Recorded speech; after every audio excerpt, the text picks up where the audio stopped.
The holidays is pretty slow trading wise, Mm-hmm. which works out well because if I want to travel or anything for the holidays, it's usually not a problem because people are typically traveling themselves. Right. Nope, wrong one. I think the weather's supposed to be a little spotty. So I figured we'd cover something that we can work on indoors.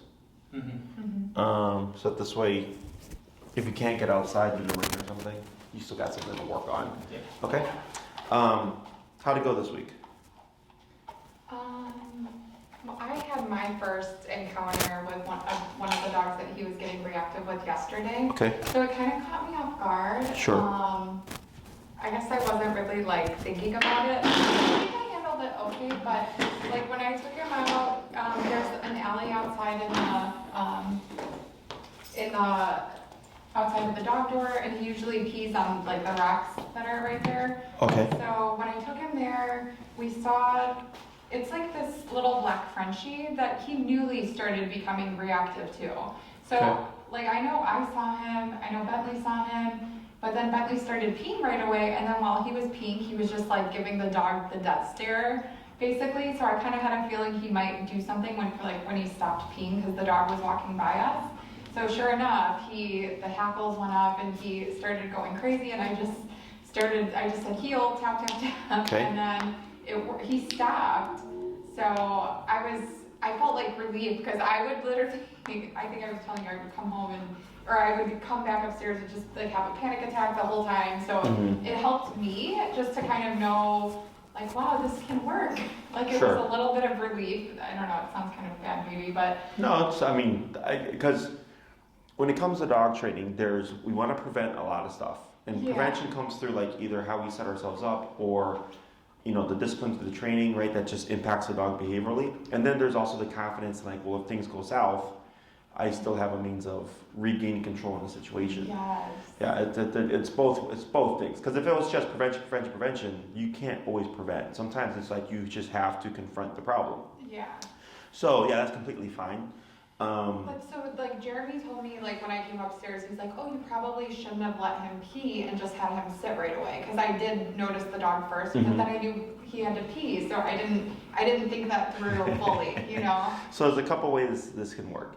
That would be prevention, right? You have the time, you have the space or whatever to catch it before it happens. Exactly. Which is always the easiest, right? Because you're already set up. It's not like catching you off guard or anything like that.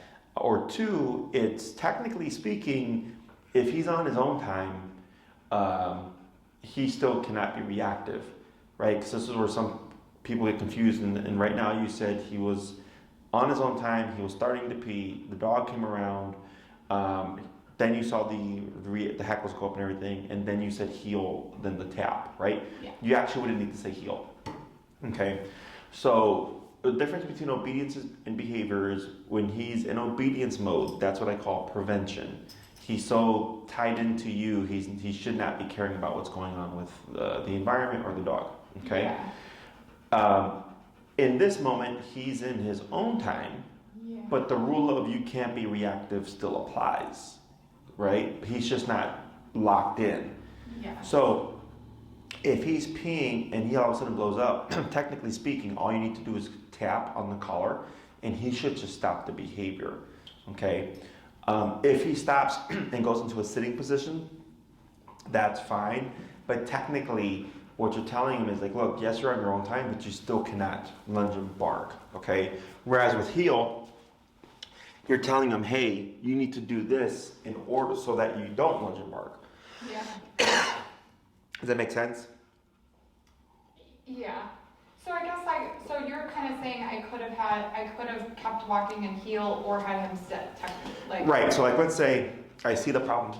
I'm like, I know this is gonna happen. Yeah. Heel, right? And then I already do this, I step aside, I'm already in control before the problem happens. Yeah. Or I'm over here, he's in the middle of a pee, I don't wanna interrupt the pee. I think something's probably gonna happen. Dog comes by, he blows up. I don't say anything, I just tap on the collar. And what I'm telling him is that behavior, yes, you're on your own time, but that behavior is still not allowed. Yeah. So it's like taking kids to the playground, right? So growing up, I could not run around the house screaming and yelling and all that stuff, throwing the ball around. My mom would say, take it outside, right? But if she took me to the park, I could go and play with kids and yell and be loud like a kid would be. But there was still no like being mean to other kids. There was no bullying other kids, right? Yeah. So even though it's a setting where children are allowed to be a little bit more crazy, right? There's still rules in play. So right here we're saying, hey bud, yeah, you're free to pee and poop and do your doggy thing, but you still have to keep yourself in check.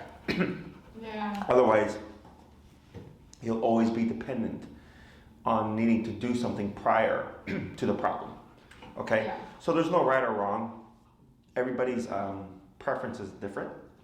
What I would like to get to a point with my clients is he is peeing and pooping or whatever on his own time and a trigger walks by and he doesn't do anything.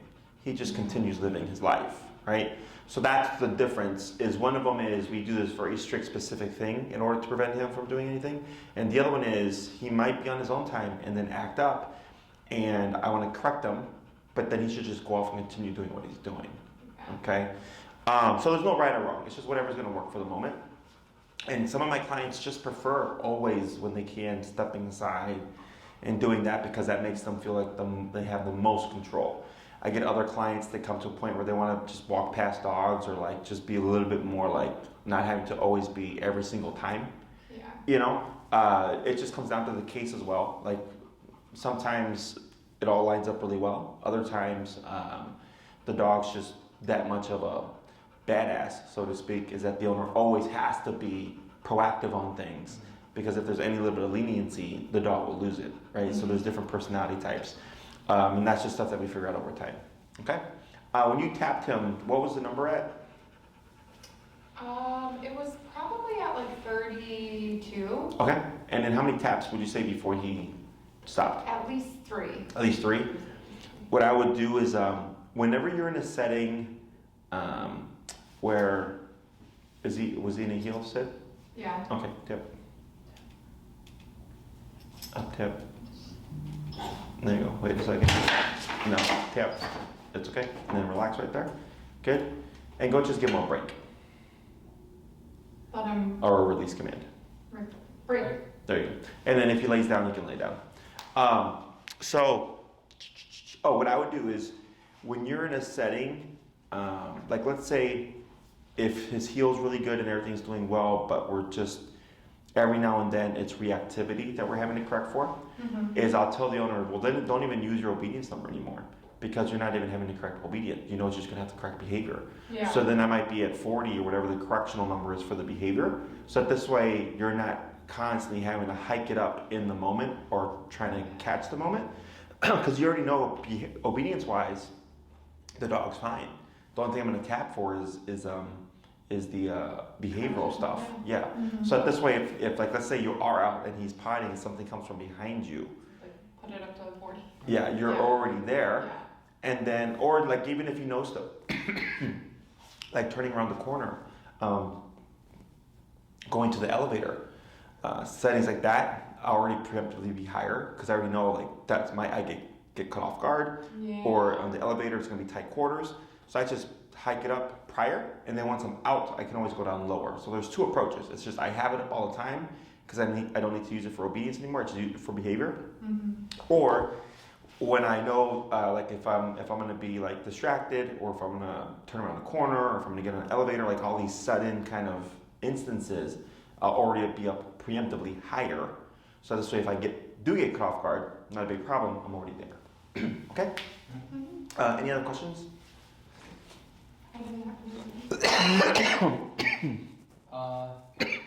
No, not really. I didn't have any instances this week that I felt were out of the ordinary for him. Okay. Yeah, we worked in the heel command, like you had mentioned, the walking and getting used to the body language. I can tell he picks up on that pretty quickly. Okay. But yeah, I didn't have any personal run-ins for 3 activities, so I didn't get a chance to practice it, but. Did you come across anything where he would typically trigger and you didn't see it, or is it we just didn't see any like dogs, for instance? Well, okay, actually, so we came across a dog that used to get him really excited. There's a husky in our building that he really likes to play with. So ran into him outside for the first time in a while. And he immediately, I saw him perk up a little bit, but then he kind of looked at me almost to get my approval. And so I had him sit, and then I gave him a break to go and say hi. And then he kind of got a little bit riled up with the dog, not in a bad way, but he was just getting kind of energetic. He started jumping, kind of like tugging on the leash like he used to when we were first training him. And then I got him into a sit, and I tapped him once, and he just immediately plopped down. And then the entire time I was talking to the guy, he was just in a sit the whole time. Okay. Without the dog, walking around and kind of sniffing around and stuff. So you have him in the heel, you see a dog that he knows, you give him permission to say hi. Then he becomes too much energy, and then you decided, okay, that's enough. I'm going to put you in a sitting position. Is that correct? Yeah. Okay. All right, good. So, and you can technically even tone down things like that. It's like we have a dog here, he's a bull terrier, his name is Toasty. And he's been kicked out of a lot of daycares because he has overstimulated play, so he's very mouthy. He's not being aggressive, he's just, the frustration has to go somewhere because he's so overstimulated. So here he does fine, but every now and then we do have to keep on top of him with the collar where he'll be loosened in play. And if we see it become too much energy, we give him a tap on the collar, which keeps his energy down lower.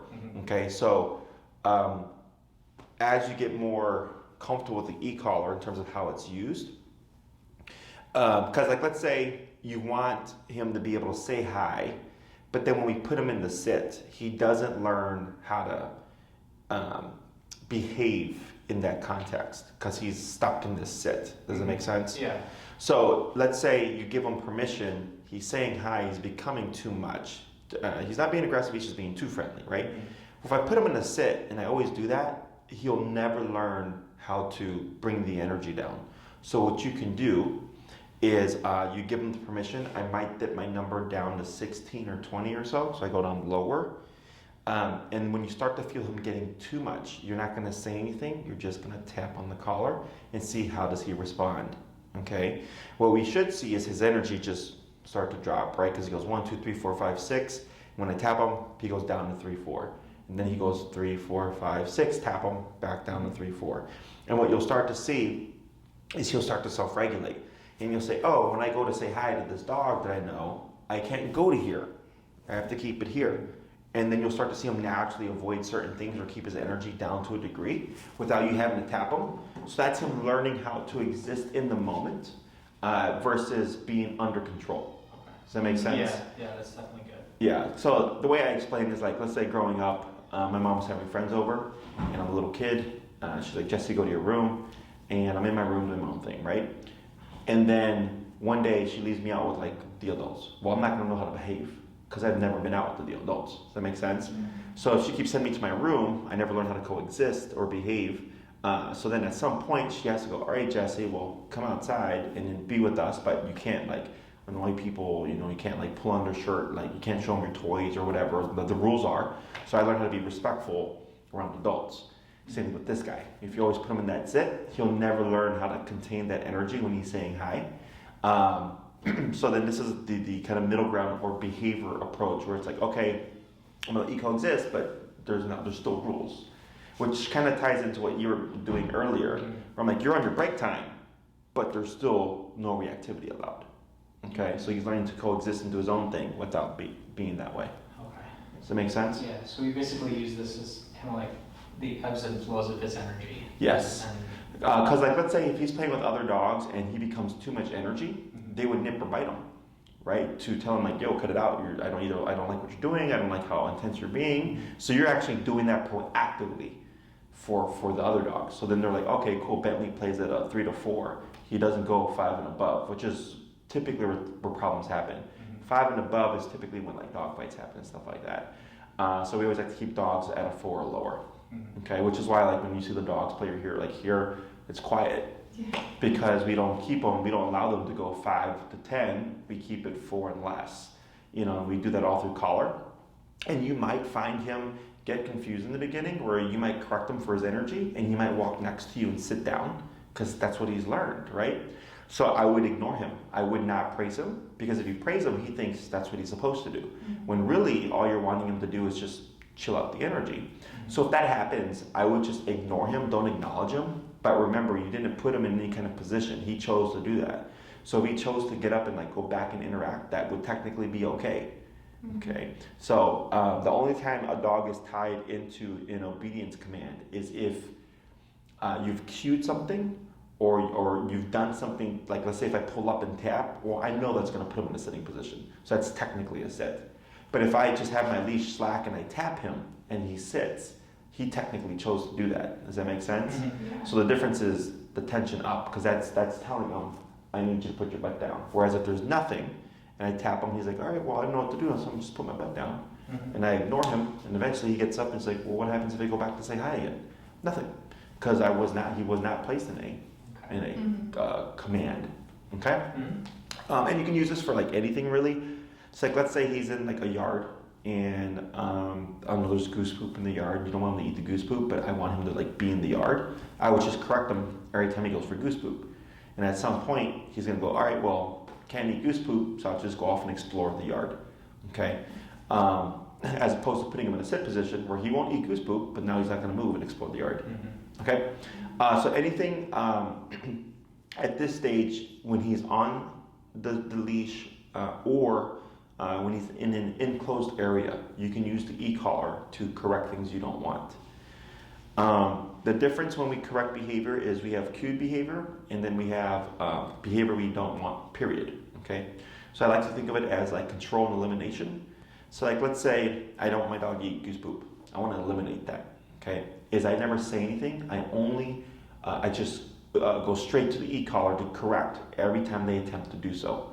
Because if I say leave it or drop it, for the dog, they can technically eat the goose poop until I say leave it or drop it. But you're thinking, I don't want you to do that at all. Does that make sense? Yeah. But for the dog thinks, okay, well, I went for the goose poop. You said drop it, and I dropped it, but there's another piece of goose poop. I'm going to go for that one. And I'm going to go for that one. Go for that one. So you always have to say drop it. Whereas you're wanting a dog not to eat goose poop. So then if you remove the cue and you just correct, the dog thinks, well, I can try to eat this, but every time I do try to eat this, I get corrected and there is no warning. So I'm just not going to eat it. And that's why I avoid the correction. What number would you be at for a correction like that? Depends on the dog. Obedience number or correction number? Depends on the dog. I mean, you can start with the obedience number. Yeah. And as long as you start to see like it's affecting his behavior, then you're good. Some dogs, goose poop is up here, and you could be max power for them to not eat goose poop. Okay, so it just depends. But I always start at the, and you can even go a little bit lower than the obedience number, because if I have, like for instance, I had a client's dog who did that exact thing, who was eating goose poop, and she's like, well, how do I stop it? I'm like, well, if you say leave it, you always have to say leave it, and that's exactly what she found. She's like, yeah, I say leave it all the time. Whoa. You can let it come down. Yeah, there you go. She was finding that pattern, and I said, instead, correct your dog automatically and go lower, and then work your way up. Because, like, let's say he goes to eat goose poop, and I go, I'm gonna hit you at 100. Well, now the dog's gonna be really paranoid, and they're not gonna want to leave my side because they got hit so harshly. Does that make sense? Yeah. So we go lower, so we deter the dog from eating the goose poop, but we don't make them so paranoid that they want to stick to us. Okay? And then that's what because she had already been further along in her program, so what she kept noticing was that he would recall to her automatically. So I told her, ignore him, just ignore him, because that's not what you want. You want him just to not eat goose poop. And eventually he picked up that the tap meant don't eat goose poop, but he would still explore. Okay? And it's just repetition, trial and error. Most people's assumption is whenever we're trying to stop something, it's just like slam it. And I'm like, no. I'm like, because then you can create too much paranoia. We always go down a little bit lower and then we work our way up. And then unless you know the dog, like I get some clients who are like, yeah, my dog is crazy for goose poop. Then I go, then you're probably going to just have to be at 100. And yeah, from the get-go. So, and then when you want to control the behavior, that's when the cue comes into play. So like, let's say I don't want a dog to jump. Anytime they jump, I always correct. No warning. So dog learns, if I jump, this happens automatically. So as long as I keep my paws on the ground, I can avoid the correction. But let's say I want my dog to jump when I give them permission. up or jump or whatever your cue is, and I can, pet them and stuff. But then I would need a cue to tell them to get off of me now, because it would be unfair to invite them up and then randomly just correct them when I decide it's done, right? So that's where the cue comes into play. So the dog learns, okay, I don't jump on you of my own accord, but if you say up or pat on your chest, I can then jump up, right? Because I've been invited up. But then if you cue me off, now I have to remove myself. Does that make sense? Mm-hmm. So whenever he does something, just think to yourself, do I want to control or eliminate this? If the answer is I want to eliminate, we simply correct, no warning. If the answer is I want to control, then we need a cue. So like heel, that's a cued behavior. So if you go outside and you've said nothing, technically he can do whatever. The moment you cue heel, everything comes into play. Okay? Other questions? So with this, as we were talking about this, he has days where he's really reactive at the door, like within our apartment. He'll hear something in the hallway, and he'll start growling. He'll go by the door. He'll bark. He'll get the heck. Yeah, and so that's something we don't want. So if he's got his collar on, we should just tap when he does that, right? Correct. Okay. Now, the drawback here is, remember the e-collar is like a cop on a collar, right? Is that when it's on, he's not going to bark at the door. When it's off, he's going to bark at the door. Have I talked to you about the bonker? No. What is No, the bonker. So it's just a rolled up towel, and you can use hair bands or rubber bands or zip ties to keep its shape. So it's like a firm cylinder-like object. And you literally bonk the dog. Okay, because bonk the dog. Bonk the dog. Yeah, you can either whack them, throw it at them. Bonk, Yeah, like yeah. bonk So I usually recommend people make 3 of them, because some dogs will think it's a toy, or just to be able to have to cycle through stuff. So like, let's say he barks at the door and I have the collar on and I correct him, like it'll stop, but then when the collar's off, he's gonna be right back to it. Yeah. So that's the drawback to e-collar, because it's something that's external to us that the dog gets savvy to, right? He's like, oh, that collar's on, I gotta behave. The bonker doesn't rely on any collar, right? So he's completely naked. He doesn't have his e-collar on or anything like that. The trigger happens, he runs to the door, and then you would correct him using the bonker. The reason why I say 3 is, let's say you go to correct him and he thinks it's a toy. Well, then you have to keep correcting until eventually he goes, wait, this is not a toy. This actually sucks, and would stop the behavior. Otherwise, if you bonk him and right off the bat, you probably like this, and he like jumps off and like scurries away, pick up the bonker, put it away, I ignore him. So then he thinks, well, crap, if I go to bark at the door, I either get whacked or this thing comes flying at me. I don't like it. So I'm not going to do it, right? And I have 3 videos that I can send you. Yeah. One is how to make one is how to use one, and then one is a trainer actively using one. That's the one that you definitely want to watch, because you see just how much correctional force he puts behind it. Okay? So, and he's dealing with like a puppy. It's like a boxer puppy, I think, a 6-month-old boxer puppy. And he's like, the puppy's getting too enthusiastic over the food, and you see him correct the puppy. And then you see the puppy come back for food in a much more submissive manner. And then he rewards the puppy. And he's like, when you approach me politely, this is when you get it. When you approach me rudely, this is what you get instead. So then the puppy has to make those decisions. Just like if he approached the dog like to play, but it was too assertive, they might nip or bite him to like, whoa, back off. That's impolite, right? So same thing here for dogs. There has to be some kind of physical correction.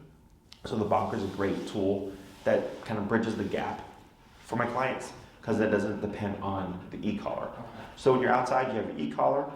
If you're gonna have guests come over, maybe he's a little bit too enthusiastic or territorial, you'd have your e-collar, because there's a stimuli outside of the norm, right? And then how that progresses is different for each case, but I can send you those videos. If you shoot me an email, it'd be great, because I'm booked back to back after you. So I don't want to forget. Okay? Anything else? No, I think that's it for now. Okay. So what we're going to cover today is the place command. How is he when people come over? I guess it depends who comes over. Yeah, he's friendly. He's not territorial. Okay. Most of the time, he'll bark at the door when he hears them, and then he'll smell them through the door, and then he will get excited and jump on them, then maybe run around a little bit, and then we'll ask for pets or lay down. He's And then with my mom and his parents, he gets very, very hyper excited and just out of control. Okay, so what we're going to work on today, we'll give you some control when guests come over.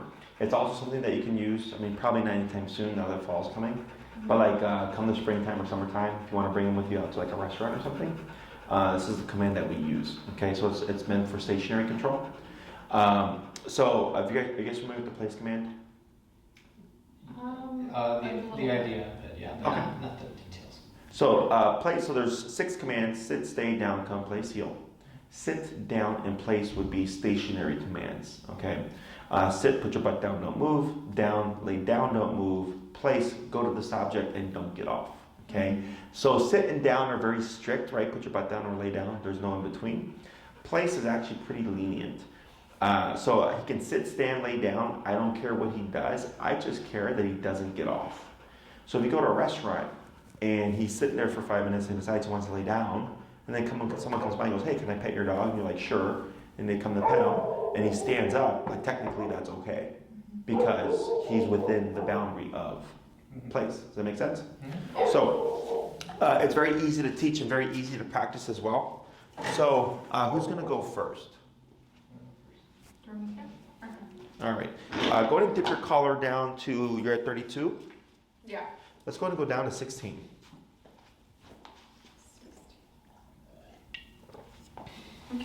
Okay, because whenever we teach anything new, we always want to go down low. And you're going to be about a foot away from the placemat here, or like a square away. And what I'll do, is like, let's say I'm going to send him from this direction. Is the reason why I put my foot is sometimes in the beginning the dog will resist.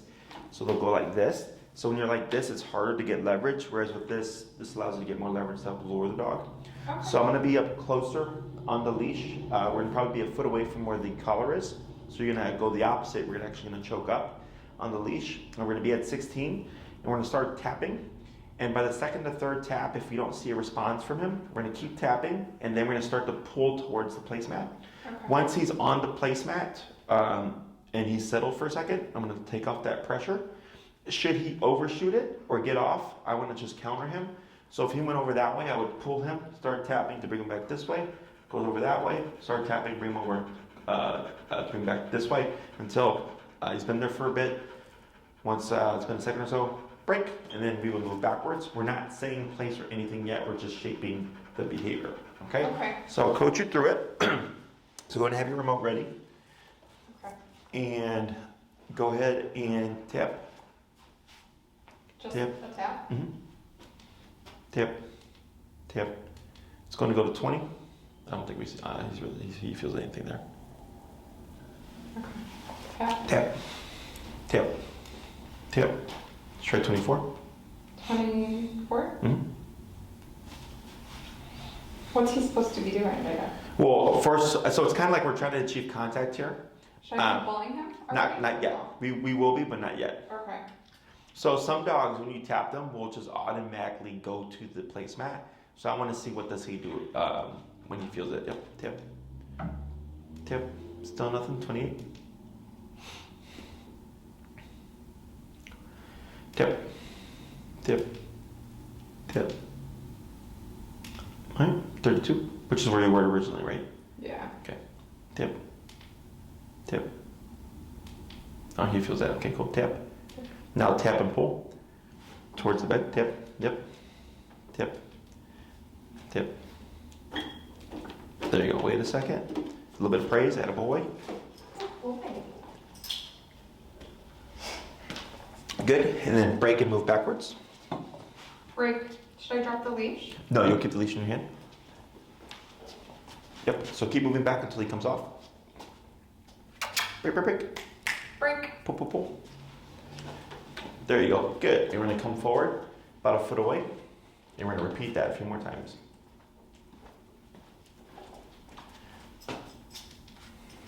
Like that. Wait a second. Good. And praise. Attaboy. Good boy. Good boy. And break, move backwards. Break. And back and move. Pull, pull, pull. Am Good I one. not supposed to tap him? I try not to. You got, oh, It's okay. I just use the leash to pull him off. sorry, Shelly. Okay.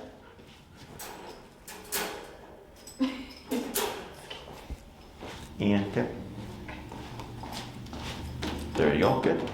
And brace. Good. Good. Break and move backwards. Break. 2 more. Do it again. Yep. I didn't even have to tap him. So if you see him start to go, because now he's assuming, right? We want to make sure he's Yeah. going to the tap. Is you come to a stop first. Use your leash if you feel him going or see him going prematurely to stop him. Wait a moment, and then tap to make sure he's responding to the tap. Okay. Okay. Break.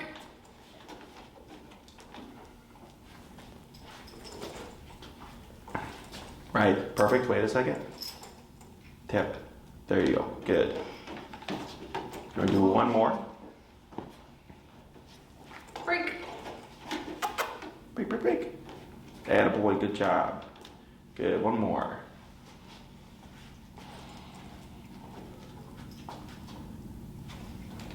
There you go. Excellent. So now what we're gonna do is same concept, but now you're gonna start sending them from different directions. Okay? So right now you sent them always from the same direction. Yeah. Now you're gonna walk around, same concept, come to a stop first, still sending at about a square away. Okay? Okay. Break. Break. Good.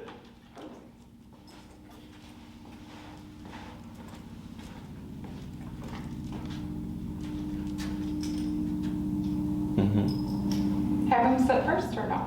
That doesn't matter so much, but Okay. yep. Good. As long as he doesn't try to move towards it, that's all that matters. And boy. Break. Break. Good. 4 more.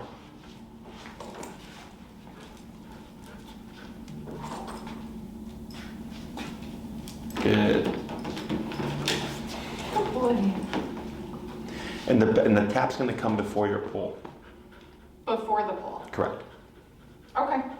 Break. Break.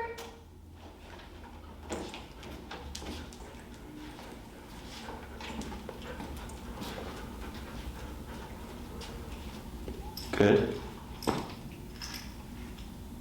There you go. Good. That was better. Good boy. So you can see where he was confused there, because you're Yeah. using the leash to stop him, and then you're using the leash And to then lead I- him. Yeah, yeah. that's normal. I'll talk about that in a moment. 2 more. Break. Break. Yeah, boy, good.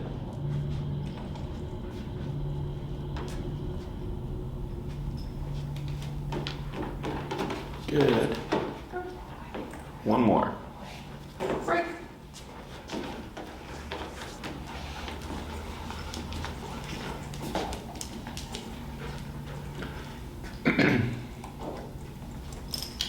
Good. Right, good. Boy. In praise. Let's go ahead and swap handlers here.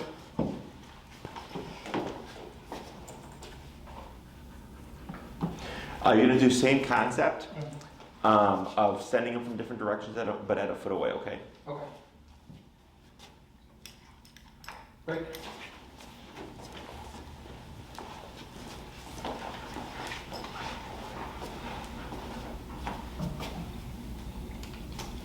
Good. Gonna do 2 more. Break.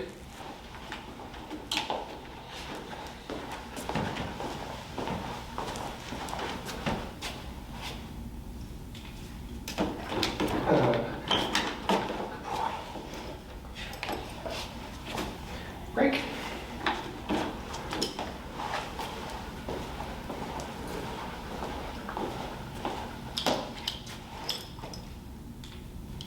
Good. Excellent. So now, same concept, except we're going to send from about 2 to 3 squares away. So we're just going to increase the distance, but still sending from different directions as you were. Okay. Break.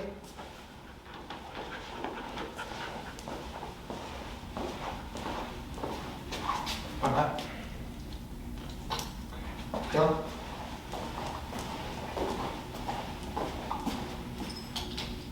Good. Yep, perfect. Attaboy, good. Praise. Good. Break. Break. Good. 4 more.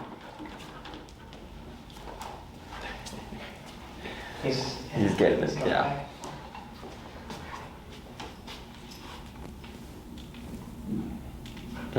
Yep, there he goes. Attaboy, good job. Good job. Bye. Good boy. Break.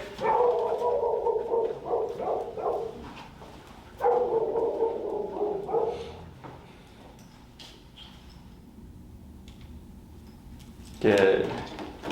Very good. Good job. 2 more. Break. Break. Oops.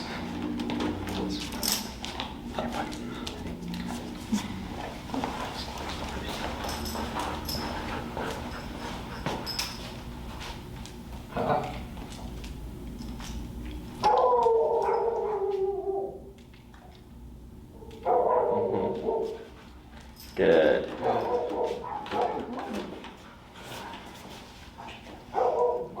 Gonna do 1 more. Break.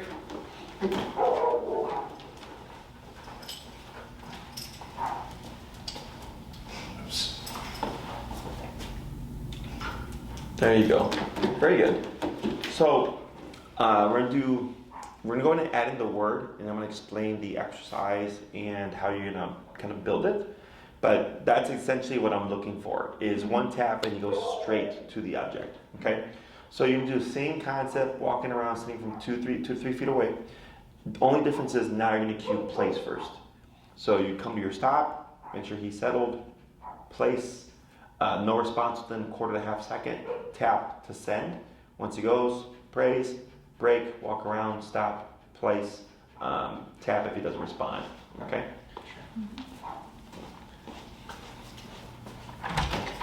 Break. Break.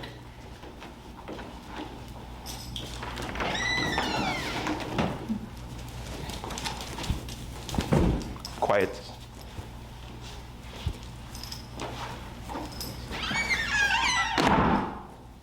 Place. So this is a bunker. Yeah. Oh, there it is. Okay. Oh. I just bumped my dog because she's barking. Break.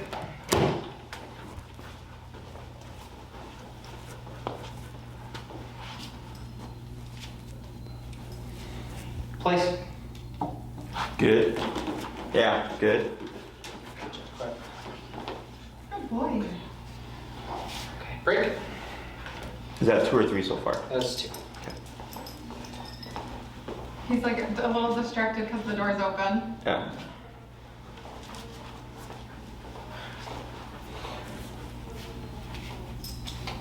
Place.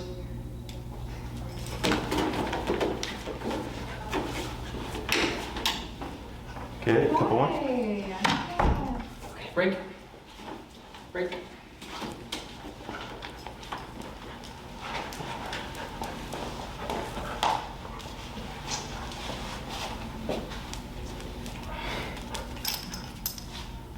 Place. Good. Break. Break. Backwards. Backwards. Break. There you go. Good. 1 more.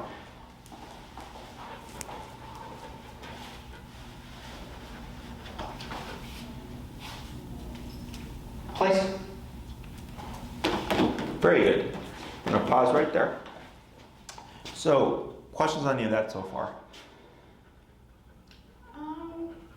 I guess I'm trying to think like if we were, I guess this would be like if we were outside and maybe it's not like a little elevated square like this, if he would be just as receptive to it, like he would know what place we're referring to.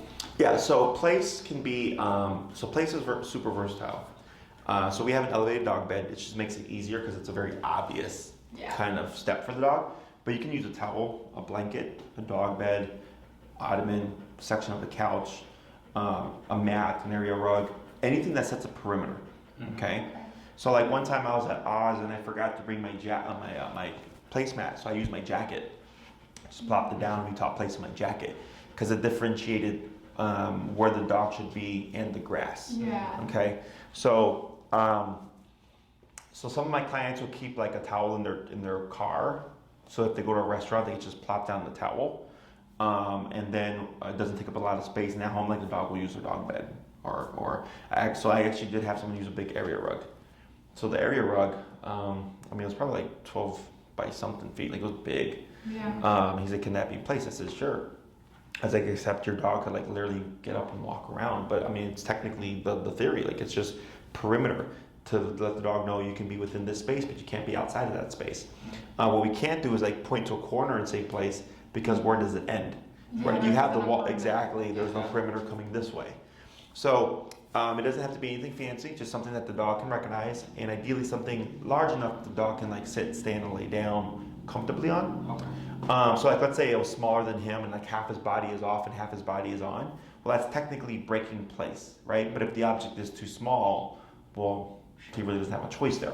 Mm-hmm. So when it comes to transferring to stuff at home, like let's say he's got a dog bed, some clients will have a singular object that they use and they just move it. So they'll have like the dog bed that they move from the bedroom to the living room to the dining room or whatever. Or they'll have a bed in each room. Or they'll have one central location that they'll send the dog to within the entirety of the home. Mhm. Okay, so there's no like specific way you have to use it. Just everybody's application is a bit different. You can even have more than one place within a room. Like you could have, you know, a dog bed and then a towel and then an ottoman, and they would all be things that you've taught him his place. Can we use crate his place? Or Yeah, no? I was gonna ask it. We have a crate almost identical to that, so he can't stand up in it. Would place not be applicable to where we keep it? I mean, it's technically the same theory, except crate has a door, Yeah. Yeah. so to speak, right? So if it's like, well, we want to send him to the kennel, but we're not going to close the door, Mhm. then technically speaking, yes, Okay. you can. Yep. Yeah. Um, Yeah. He'll sometimes. Yeah. We just usually leave the door open, and ideally, if someone were to come over, we'd say place. We'd want him to go in there, but not necessarily like lock him up. I see what you're saying. Because Yeah, he associates that with like, hey, I'm like out for the night, or I see. Yeah, like the end of the day type of thing. right. Sure. So you can absolutely do that. The dog doesn't know. Like he doesn't look at these things and go like, well, that's not a place, that's a crate, right? Mhm. So you can call it whatever you want. Okay. If you have more than one object within a space, you just have to differentiate. So if I want to send them to the crate, I can either use the word crate, where I would say place and point to direct them, that's where I want you to go. Or if there's a bed here, I would say place and direct them like this. So my bilanguage thing is this is the one I want you to go, Mhm. okay? Okay. Then that requires more kind of follow-up, obviously, because you have to teach them all these specific things. Most common thing would be, of course, either one object that people move around or one in each room. Tend to be like the most common ones that people do. When you go home, don't expect that if you told him place and pointed to his dog bed that he would know. You have to transfer this to the object. Okay, so like if you go to someone's house and they say have a seat and there's a chair, a couch, and a stool, like you know you have three options. He doesn't go and say like, okay, they said place, I have my dog bed, my crate, and then the couch. Which one do I want to go to? He would go to the one that he's been taught. Okay, so if he taught his bed, he would go to the bed. If you want to use the towel as a place for the restaurant, you would want to have taught that first, so he recognizes it, so that when you go to the restaurant, you plop it down and you say place, he already knows what to do. It's not like when you mean my dog bed's not here, you know. So you have to transfer the concept to the object. Let's say you replace his bed in 2 years, and he gets a new bed, looks completely different. You'd have to teach place to that object. It's just this exercise. That's it. Once he gets it, like, oh, okay, this is place, the concept of not getting off transfers no problem. Okay? So with place, there's the sending exercise, which is getting him to go there very easily. So he was doing really well. One tap, walking all the way there from about 4 to 6 feet. And then there's the stay part of it, which is now don't get off for the next 30 minutes, the next 2 hours, whatever that length of time is. Okay? So this exercise here, place, break, once a piece, 2 to 3 minutes, 3 to 5 minutes max, so that he doesn't get frustrated. So when he didn't want to come off, because he knows he's going to get tapped to go there, so he stays there to avoid the tap. Then we force him off only to tap him there. Does that make sense? Yeah. So that's what gets frustrating for the dog. Mm-hmm. So we keep this exercise super short, 2 to 3 minutes, 3 to 5 minutes max, once a piece, you'll be good. Usually by the 3rd to 5th day, the dog will be pretty good, where you'll say place and he'll just go. And that's what we're trying to achieve. It's just place, boom, great. Once you get to that point and you see that he'll do it consistently, you don't need to practice this exercise anymore. Now it's just purely application, which is, okay, go to your place and don't get off for the next hour. At this stage in training, what I would suggest is if you're going to watch TV, watch a movie, work from home, read a book, be on your phone, anytime that you're just going to be sitting still for a bit, you can practice this, right? So ideally, if this is my couch and I can move my dog bed over here, I place my dog, leash, collar, everything's on, I can step on the leash and or hold it, and then watch TV. Mm-hmm. And then 30 minutes goes by, he tries to get off, I tap him, I don't say anything, no, I don't repeat plays. He goes back, I go back to watching TV. 15 minutes later, he tries to get off, I tap him, he goes back to watching TV. So he's thinking, okay, he's like, when I get sent here now I have to stay here for a period of time, otherwise I'll be corrected if I should try to get off, okay? So at this stage of the place training, you want to keep it as close to you as possible, at least within a leash length distance. I've had clients try to skip ahead because the dog's doing so well, and they'll like place the dog across the room, and then they'll complain that they have to keep walking the dog back.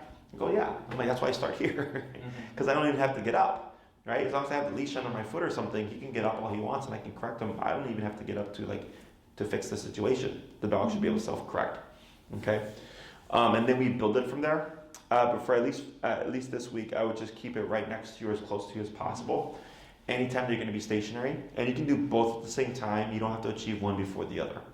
So you don't have to do the sending exercise, and then once you think he's got it, then do stationary stuff. They're two separate exercises. One is repetitive, right? Redundant, place, break, place, break.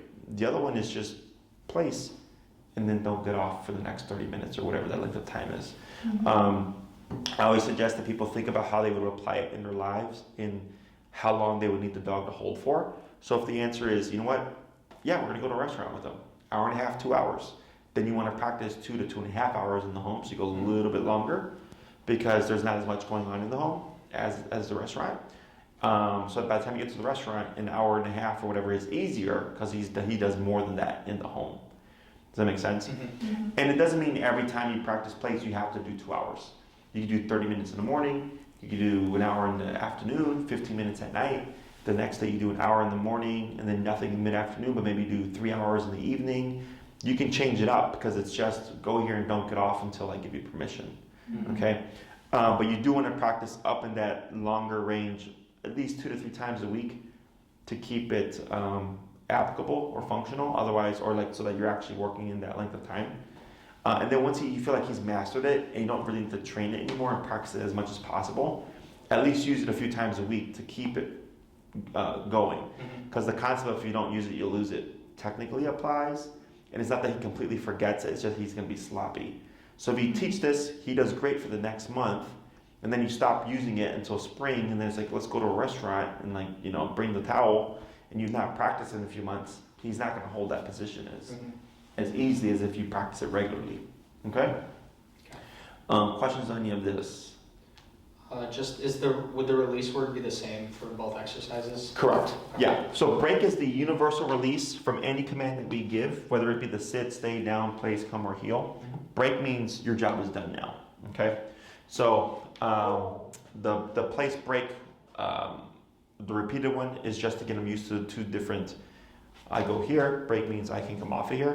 And then place, okay, like just what we did right now, I said hold right there. He's now done like 10 minutes of stationary work, okay? And then when you're done, you would say break, and that lets him know, okay, now you can come off, okay? Okay. Other questions?